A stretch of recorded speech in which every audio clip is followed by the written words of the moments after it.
Welcome to money Manthan TV. నేను మేధాలక్ష్మి. ఆర్థిక విశ్లేషకులు, అన్ని విషయాల్లో కూడా అపార అనుభవం కలిగినటువంటి వ్యక్తి హనుమాన్ గారు. మరి వారి యొక్క అనుభవంలో వారికి ఉన్నటువంటి ప్రతి ఒక్క విషయంలో కూడా ఎంతో అవగాహన కలిగినటువంటి మాటలు ఇప్పుడు వారి మాటల్లోనే మనం తెలుసుకుందాం. నమస్కారం. నమస్తే. బాగున్నారా సార్? బాగున్నాను సార్. విద్యార్థి దశ నుండే మరి చదువుకున్నటువంటి విద్యార్థులు ఎవరైతే ఉన్నారో వారు పొదుపు చేయడం అవసరం అంటారా?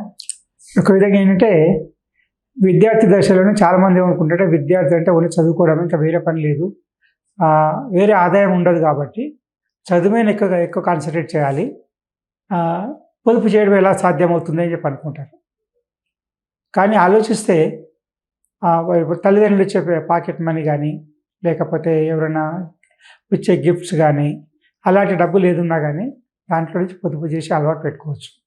ఇంతకుముందు కొన్ని సంవత్సరాల క్రితము బ్యాంకులో కిడ్డీ బ్యాంక్ అని ఉండేది.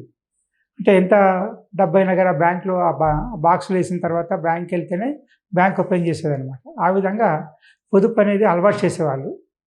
కాబట్టి మనకు ఆదాయం వస్తేనే పొదుపు చేయాలి, ఆదాయం రాకపోతే పొదుపు చేయాల్సిన అవసరం లేదు, ఖర్చు పెట్టాల్సిన అవసరం లేదు.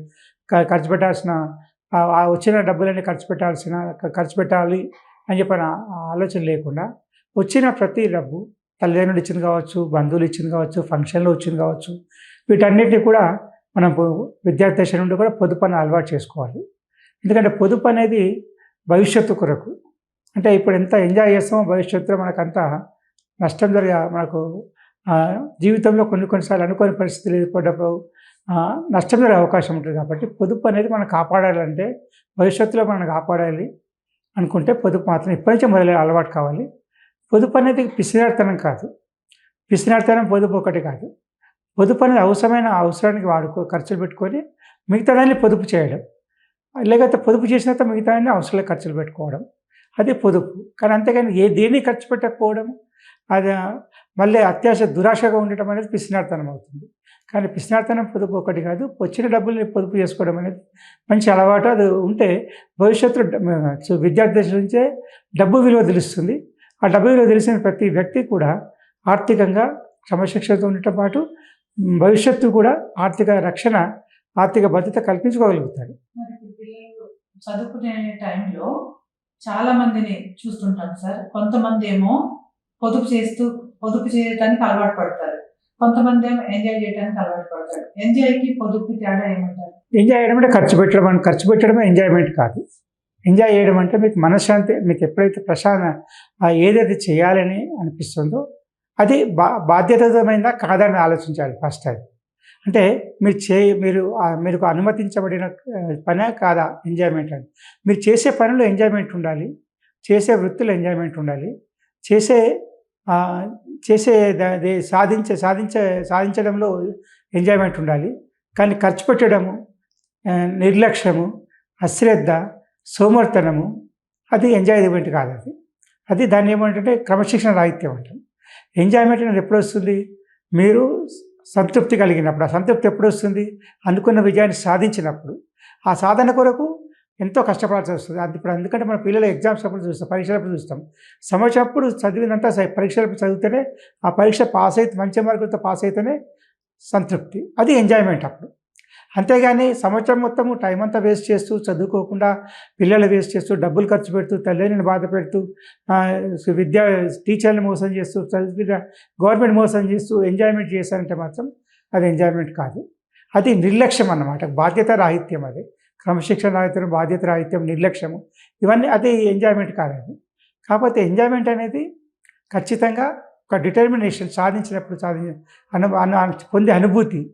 అంతేగాని మనకు నిర్లక్ష్యాన్ని, క్రమశిక్షణ, బాధ్యత రాహిత్యాన్ని ఎంజాయ్మెంట్ అనకూడదు ఎప్పటికి కూడా. పొదుపు చేయాలంటే పిసినారితనం కాదు. అంటే ఇప్పుడు మనకు ఖర్చులు కూడా నెసెసిటీస్, కంఫర్ట్స్, లగ్జరీస్ ఉంటాయి. అంటే నెసెసిటీస్ అంటే కంపల్సరీ మనం ఖర్చు పెట్టకుండా మనం ఉండలేము. ఆహారం కావచ్చు, లేకపోతే మన వస్త్రాలు కావచ్చు, ఏదైనా కంపల్సరీ అన్నమాట. అవి కంఫర్ట్స్ అంటే మనం బాగా ఉండటానికి, అంటే అధికంగా ఆడంబరంగా లేకపోయినా కానీ మామూలుగా సామాన్య జీవితం గడపడానికి అవసరమైన కంఫర్ట్స్. అంటే ఇప్పుడు మనకు అవసరమైన మనకు అవసరమైన వస్తువులు కొంచెం బాగా ఉండే విధంగా ఎలాంటి ఆర్థిక ఇబ్బందులు లేకుండా కంఫర్ట్స్‌తో ఉండటం, కంఫర్టబుల్‌గా ఉండటం. అంతేగాని ఇలాగ ఆడంబరం అయితే ఏమవుద్దంటే దాన్ని లగ్జరీ అవుతుంది. ఆ లగ్జరీనే విలాసవంతం అవుతుంది. మన ఖర్చులకు ఆడంబరానికి కాకుండా సౌకర్యానికి, నిత్యావసరానికి, నెసెసిటీస్‌కి సరిపోయే విధంగా ఖర్చు పెడితే మిగిలినదాన్ని మనం ఆడంబరాలు పెట్టకపోతే ఖచ్చితంగా పొదుపు చేసే అవకాశం ఉంటుంది. కాబట్టి పిసినారితనం అంటే దేనికి ఖర్చు పెట్టకపోవడం. కానీ ఆ నిత్యావసరాలకి, సౌకర్యాలకి ఖర్చు పెట్టేది మాత్రం పిసినారితనం కాకూడదది. కానీ ఆడంబరాన్ని పెట్టడం విషయంలో మాత్రం ప్రతి వ్యక్తి కూడా పిసినారి కావాల్సిందే. అంటే ఆడంబరాన్ని ఖర్చు పెట్టకూడదు, భవిష్యత్తు కోసం ఉంచుకోవాలి అనే ఆలోచన ఉన్నప్పుడు, అప్పుడు ఈ నిత్యావసరాలకి, సౌకర్యాలకు మాత్రమే ఖర్చు పెడుతూ ఆడంబరాలు ఖర్చు పెట్టకుండా, ఆడంబరాలు పెట్టే ఖర్చుని భవిష్యత్తు కొరకు పొదుపు చేసే అవకాశం ఎక్కువగా ఉంటుంది. అయితే కొంతమందిని చూస్తూ ఉంటారు సార్ మనము, పార్ట్ టైం జాబ్ చేస్తూ ఉంటారు. ఆ పార్ట్ టైం జాబ్ చేసేటటువంటి వచ్చే జీతంతో కూడా పొదుపు చేయొచ్చు అంటారు. ఏ విధంగా చేయాలి? నేను ఇంతకుముందు చెప్పినట్టుగా ఆదాయం అనేది మనం సంపాదించకపోయినా మన ఫంక్షన్స్‌లో వచ్చే పుట్టినరోజు గానీ, లేకపోతే వేరే ఫంక్షన్స్‌లో వచ్చే డబ్బులు గానీ, లేకపోతే తల్లిదండ్రులు ఇచ్చే పాకెట్ మనీ గానీ, అదొక సోర్సు. అలా కాకుండా కొందరు ఏం చేస్తారంటే పిల్లలు 14 సంవత్సరాల వయసు వచ్చిన తర్వాత ఏదైనా పార్ట్ టైం జాబ్ చేయడం, లేకపోతే పని నేర్చుకోవడానికి చేయడం, డబ్బు రాకపోయినా మన అనుభవం కొరకు, అంటే మనకు ఎక్స్పీరియన్స్ కొరకు చేసే పని చేయడం, ట్రైనింగ్ కొరకు చేయడం, కొంత ఇంట్రెస్ట్ ఉన్న వాళ్ళు ఆ పని చేస్తుంటారు. ఇప్పుడున్న టెక్నాలజీ, అడ్వాన్స్డ్ టెక్నాలజీ వచ్చిన తర్వాత, డిజిటల్ టెక్నాలజీ వచ్చిన తర్వాత, మన యొక్క డిజిటల్ కమ్యూనికేషన్, కరెస్పాండెన్స్ ఇదంతా పెరిగిన తర్వాత ఇప్పుడు కొత్త అవకాశాలు వచ్చాయి కాబట్టి, ఇప్పుడున్న పిల్లలకు డిజిటల్ నాలెడ్జ్ ఎక్కువగా ఉంటుంది కాబట్టి, విద్యార్థి దశ నుంచే తను ఏ విధమైన ఇంట్రెస్ట్ ఉన్న సబ్జెక్ట్‌ని దాన్ని అభివృద్ధి పరుచుకోవడానికి, దాని తర్వాత ఇంకా బాగా అది ఆదాయం వచ్చే విధంగా దానికి మంచి నైపుణ్యం సాధించే విధంగా నేర్చుకునే అవకాశం ఉంది కాబట్టి, దాని ద్వారా కూడా ఆదాయం పొందే అవకాశం ఉంది. అంటే ప్రతి వ్యక్తి కూడా ఎక్కడికో వెళ్ళి పని చేయాల్సిన అవసరం లేకుండా ఇంట్లో కూర్చొని కూడా వర్క్ ఫ్రమ్ హోమ్ కానీ, వర్క్ ఫ్రమ్ ఎనీవేర్ కానీ ఎవరికైనా తన సేవలు అందించే అవకాశం ఉంది. ఇప్పుడు మనం చూస్తే కొన్నిసార్లు 7-8 సంవత్సరాల పిల్లలు కూడా సాఫ్ట్‌వేర్ కంపెనీస్‌కు ప్రోగ్రామ్స్ కానీ, లేకపోతే ఏదో సూచనలు ఇచ్చిన బహుమతులు పొందుతారు. అంటే 7 సంవత్సరాల వయసులో పిల్లలకి ఏం తెలుస్తుంది? అంటే ఇప్పుడున్న టెక్నాలజీ ప్రకారము వాళ్ళకున్న తెలివితేటలతో, వాళ్ళకున్న నైపుణ్యాన్ని జోడించి దాన్ని కమ్యూనికేట్ చేయడము, మార్కెట్ కమ్యూనికేట్ చేయగలిగే అవకాశం ఇప్పుడుంది కాబట్టి, ఏ వ్యక్తి అయినా సరే తను చదువుకుంటూ కూడా పనిచేసే అవకాశం ప్రస్తుత పరిస్థితుల్లో ఉంది. పని చేయడం అంటే ఫిజికల్‌గా పనిచేయడమే కాదు, మానసికంగా పనిచేయడం, ఆలోచనలతో పనిచేయడం, భవిష్యత్తు ఆలోచించి అభివృద్ధిలోకి తీసుకొచ్చే ప్రయత్నం చేయడం, సలహాలు ఇవ్వడం కూడా అది పనిచేయడమే అవుతుంది. కాబట్టి ఆదాయం పొందడానికి ఎన్నో మార్గాలు ఉన్నాయి కాబట్టి, ఈ డిజిటల్ విప్లవాన్ని ఒక ఆదాయం పొందే విధంగా మలుచుకుంటే ఆదాయాలు వచ్చే అవకాశం ఉంది. దాని ద్వారా కూడా ఆదాయం పొంది పొదుపు చేసే అవకాశం ఎక్కువగా ఉంటుంది. అంటే ఎప్పుడైతే మనం ఎంప్లాయ్‌మెంట్ ఆపర్చునిటీకి వస్తామో, ఎడ్యుకేషన్ అయిపోయి అంటే విద్యార్థి రంగం నుంచి నిజ జీవితంలోకి అడుగు పెడతామో అప్పటికి కొంచెం డబ్బు ఉంటుంది, పెట్టుబడి ఉంటుంది కాబట్టి దాంతో సొంతంగా వ్యాపారం స్టార్ట్ చేసుకోవచ్చు. లేకపోతే అవసరమైన ఇంకా పై చదువు చదివే అవకాశం కూడా ఎక్కువగా ఉంటుంది. ప్రతి ఒక్కరు చదువుకునేటటువంటి ప్రతి ఒక్కరు పొదుపుపై మరి ఎలాంటి జాగ్రత్తలు తీసుకుంటే వాళ్ళు పొదుపు చేయగలిగే అవకాశం ఉంటుంది? ప్రతి వ్యక్తి కూడా ఖర్చు తగ్గించుకోవడము, ఆల్టర్నేటివ్ ప్రత్యామ్నాయ ఖర్చులు ఉంటాయి. ఇప్పుడు మనం సినిమాకి వెళ్ళాలనుకుంటే థియేటర్‌లో సినిమాలకు వెళ్ళొచ్చు, లేకపోతే 1 నెల రోజుల తర్వాత ఓటీటీలు చూడొచ్చు. ఇప్పుడు ఓటీటీ ఇంతకుముందు ఉండేది కాదు, ఇప్పుడు ఓటీటీ వచ్చింది. కాబట్టి నెల రోజుల తర్వాత ఆడితే నష్టమే ఉంది, సినిమాకి వెళ్ళే ఖర్చు మిగులుతుంది. అదే మాదిరిగా మీరు ఎక్కడికైనా హోటల్కి వెళ్ళాలనుకుంటే కూడా మీరు స్టార్ హోటల్‌కి, 3 స్టార్‌కో 5 స్టార్‌కి వెళ్ళే బదులు మామూలు హోటల్‌కి వెళ్ళింటే ఆ డబ్బు పొదుపు చేసే అవకాశం ఉంటుంది. అంటే మీకు కావాల్సిన ఆకలి తీరడం, సినిమా చూడటం, అంతేగాని ఎక్కువ ఖర్చు పెట్టడం కాకూడదు. మీకు కోరిక అనేది సాధించాలని ఉండాలి. కానీ ఇట్లాగే సాధించాలి, ఇంత ఖర్చు పెట్టాలి అనే ఉండకూడదు అక్కడ. ఫలితం అనేది మనకు ప్రయోజనం అనేది రావాలి, కానీ తక్కువ ఖర్చుతో రావాలని ఆలోచన ఉండాలి. దాని ప్రత్యామ్నాయ మార్గాలు ఇప్పుడు ప్రస్తుత పరిస్థితుల్లో అన్నిటికీ ప్రత్యామ్నాయ మార్గాలు ఉన్నాయి. కాకపోతే కొంచెం ఓపిక ఉండాలి, ఆలోచించాలి.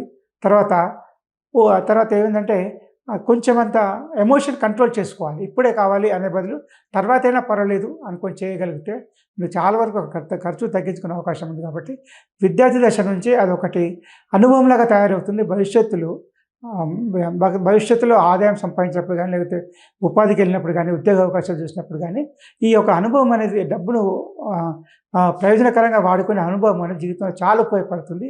అది భవిష్యత్తులో చాలా మంచి ఎంటర్‌ప్రెన్యూర్ గాని, పెట్టుబడిదారునిగా తయారు చేసే అవకాశం ఎక్కువగా ఉంటుంది. మరి కొంతమంది పిల్లలేమో తల్లిదండ్రులు పంపించే పాకెట్ మనీ మీద ఆధారపడతారు. అది ఎంతవరకు కరెక్ట్ అంటారు? పాకెట్ మనీ అనేది ఆధారపడడం కాదండి. వాళ్ళ తల్లిదండ్రులు ఇస్తున్నారంటే వాళ్ళు ఎంత బాధపడుతున్నారు, ఎంత కష్టపడుతున్నారు అనేది ఆలోచించాలి. మనం అంతేగాని వాళ్ళ ఖర్చు అది వాళ్ళ బాధ్యత కాదు. వాళ్ళు పెట్టిన ఖర్చులకు సరిపడే అంతకంటే ఎక్కువ ప్రయోజనం ఇవ్వాల్సిన బాధ్యత మీది. తల్లిదండ్రులకి డబ్బు తీసుకోవడం హక్కు కాదు. అది తల్లిదండ్రుల నుంచి డబ్బు తీసుకొని ఎందుకంటే వాళ్ళ బాధ్యతగా మీకు చదివించాలనే బాధ్యతతో వాళ్ళు ఖర్చులు పెట్టుకొని, ఆ ఖర్చులు తగ్గించుకొని, వాళ్ళ శ్రమ కోర్చి, వాళ్ళ యొక్క త్యాగాలు చేస్తే మీకు డబ్బు పంపించినప్పుడు దాన్ని ఎంతగా జాగ్రత్తగా వాడుకోవాల్సిన, విద్యార్థి దశ నుంచి వాడుకోవాల్సిన బాధ్యత ఉందో ఆలోచించాలి. అంతేగాని నేను ఖర్చు పెట్టేస్తాను, వాళ్ళు ఇచ్చారు కాబట్టి నేను ఖర్చు పెట్టేస్తాను. ఎవరిని మోసం చేయాలనుకుంటున్నారు? ఫస్ట్ విద్యార్థి దశ వరకు మీరు ఇస్తారు, తల్లిదండ్రులు ఇస్తారు. విద్యార్థి దాటిన తర్వాత ఎవరు ఇస్తారు?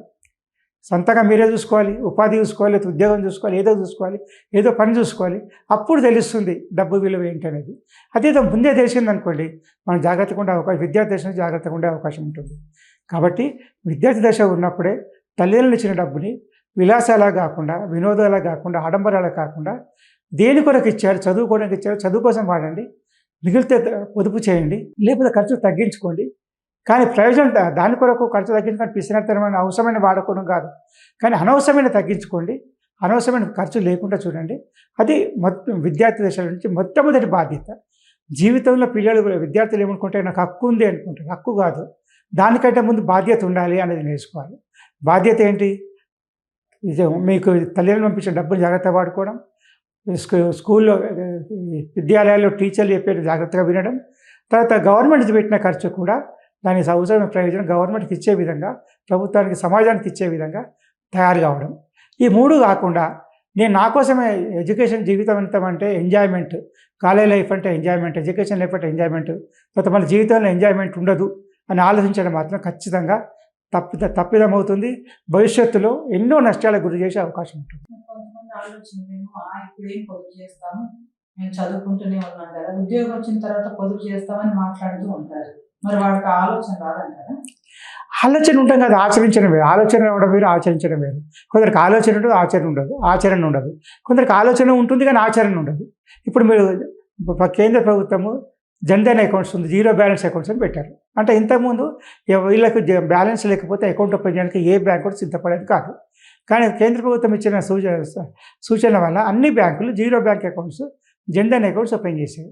అవి ఇంచుమించు 50 కోట్ల అకౌంట్స్ ఉన్నాయి ఇప్పుడు. అవి ఆ 50 కోట్ల అకౌంట్లో 2 లక్షల కోట్ల డిపాజిట్లు ఉన్నాయి ఇప్పుడు. అంటే ఒకవేళ ఆ 50 కోట్ల అకౌంట్ ఓపెన్ కాకపోతే ఈ 2 లక్షల కోట్లు బ్యాంకులకు వచ్చేవి కాదు. అంటే ప్రతి ఒక్కరు కూడా అవకాశం ఉంది కాబట్టి అవకాశాన్ని సద్వినియోగపరచుకునే అవకాశం ఉన్నప్పుడు సద్వినియోగపరచుకోండి. అంతేకాని ఆ అవకాశాన్ని మిస్యూజ్ చేయడము, అశ్రద్ధ చేయడము, నిర్లక్ష్యం చేయడము, తర్వాత దాన్ని వేస్ట్ చేయకుండా, అంటే నేను అనేది ప్రతి టైంలో విద్యార్థి దశలో ప్రతి రోజు, ప్రతి గంట, ప్రతి నెల, ప్రతి సంవత్సరము విద్యార్థి దశ పూర్తయ్యేంత వరకు కూడా అతి విలువైంది. జీవితంలో నేర్చుకోవాల్సింది ఇప్పుడే. అనుభవం కానీ, విద్య కానీ, సబ్జెక్ట్ కానీ, క్వాలిఫికేషన్ కానీ నేర్చుకోవాల్సింది ఇప్పుడే. ఈ సమయాన్ని నిర్లక్ష్యంగా, బాధ్యతారాహిత్యంగా, ఎంజాయ్మెంట్ కోసం వేస్ట్ చేస్తే మాత్రం ఖచ్చితంగా ఈ యొక్క విద్యా దశలో వేస్ట్ చేసిన అంతకు 4 జీవితం మొత్తంలో బాధపడాల్సిన పరిస్థితి ఏర్పడుతుంది. కాబట్టి ఎంతోమంది విద్యార్థులు కష్టపడి పైకి వచ్చిన వాళ్ళు జీవితంలో పైకి వచ్చారు. కష్టపడకుండా విద్యా దశలో ఎంజాయ్మెంట్ చేయడం, లేకపోతే నిర్లక్ష్యంగా, అశ్రద్ధగా, బాధ్యతారహితంగా చదువుకు అశ్రద్ధ చేసిన వారు ఖచ్చితంగా జీవితంలో 190 మంది ఫెయిల్ అయిన వాళ్ళు, తర్వాత బాధపడ్డ వాళ్ళే. కానీ అలాంటి వాళ్ళు కూడా విజయవంతమైన వాళ్ళు చాలా తక్కువ కేసులే ఉంటారు. పొదుపు అనేది ఎందుకోసం అంటే డబ్బు విలువ తెలియాలి. డబ్బు విలువ తెలిసినప్పుడు పొదుపు చేయడం మొదలవుతుంది. కాబట్టి డబ్బు విలువ తెలియాలి అంటే పొదుపు చేయడం. ఆ పొదుపు చేయడానికి పెట్టుబడి పెట్టడం. అంటే డబ్బు విలువ తెలిసిన ప్రతి వ్యక్తి కూడా ఎప్పటికి కూడా ఆర్థిక ఇబ్బందులు రావు. ఎంత బీదవాళ్ళైనా ఆదాయం తక్కువైనా ఆదాయం లేకపోయినా ఎలాంటి ఆర్థిక ఒడిదుడుకులు వచ్చినా కానీ వాటిని తట్టుకునే విధంగా ఆర్థిక వనరులను సమకూర్చుకుంటారు. డబ్బు విలువ తెలిసిన వాళ్ళు దాని పొదుపు తయారు చేసుకుంటారు. కొందరు చూస్తాం మనకు వాళ్ళకి 15,000 జీతం వచ్చినా కానీ దాంట్లో 1,000, 2,000 పక్కా పెట్టేసి మిగతా డబ్బులతో ఖర్చు పెట్టుకుంటారు. అదే కొందరు 1,00,000 జీతం వచ్చినా కానీ వాళ్ళు మళ్ళీ 15,000, 20,000, 50,000 క్రెడిట్ కార్డులో ఉంటుంది. మరి వాళ్ళకి 24 గంటలు ఉంది, వీళ్ళకి 24 గంటలే ఉంది. వాళ్ళ ఆదాయం ఎక్కువనా ఖర్చు సరిపోవట్లేదు ఎందుకు, వీళ్ళకి ఆదాయం తక్కువనా కానీ ఖర్చు తగ్గించగలుగుతున్నా ఎట్లా అని ఆలోచించండి. అంటే దాన్ని డబ్బుని గౌరవించడం. మనం ఎంత గౌరవిస్తే మనకు అంత డబ్బు సమకూరుతుంది. అది పొదుపు మారుతుంది, పొదుపు పెట్టుబడిగా మారుతుంది. అది భవిష్యత్తు కోసం మనకు ఆర్థిక భద్రత ఇస్తుంది. అది ఆలోచించాల్సిన అవసరం ఉంది. మనం ఎంత గౌరవిస్తున్న డబ్బుని అనేది అతి ముఖ్యమైన. డబ్బుని మనం ఎంత గౌరవిస్తే మనకు భవిష్యత్తు అంత భద్రతగా ఉంటుందని ఆలోచించాలి. విద్యార్థి దశ నుండి మరి పొదుపు చేయటం అనేటువంటి అంశాల మీద సార్ ఇప్పటి వరకు కూడా చాలా చక్కగా వివరించారు. పొదుపు చేసినటువంటి వాళ్ళు ఎలా ఉంటారు, పొదుపు చేయనటువంటి వాళ్ళు ఎలా ఉంటారు, పొదుపు చేయాలంటే ఎలాంటి జాగ్రత్తలు తీసుకుంటారని వారికి ఉన్నటువంటి అనుభవాన్ని జోడించి చాలా చక్కగా మరి మన కోసం వివరణ ఇచ్చారు. నమస్కారం సార్. నమస్తే.